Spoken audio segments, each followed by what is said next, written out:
Et alors de son côté maintenant, le Congrès des États-Unis a révoqué hier le statut commercial de Moscou et Minsk. Fini les privilèges, les produits importés de Russie et de Biélorussie pourront désormais être lourdement taxés. Washington va également demander la suspension de la Russie de l'Organisation mondiale du commerce. Hier déjà, elle a été suspendue du Conseil des droits de l'homme des Nations Unies, initiative portée par les pays occidentaux après les massacres de Boutcha, Alexis Guilleux. Oui, avec 93 voix pour et 24 contre, c'est la première fois qu'un pays est suspendu de ce conseil depuis la Libye en 2011.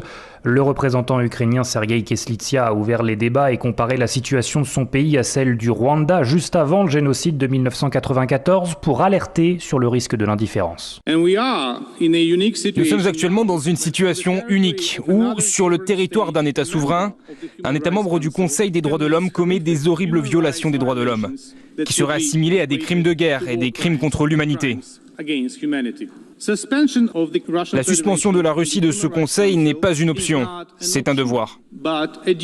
Pourtant, seulement 93 pays ont voté en faveur de cette résolution. Il y a un mois, ils étaient 141 à condamner l'invasion russe. De son côté, Moscou et ses alliés, Venezuela, Iran, Syrie, ont dénoncé un texte pro-occidental qui menace l'existence même des Nations Unies.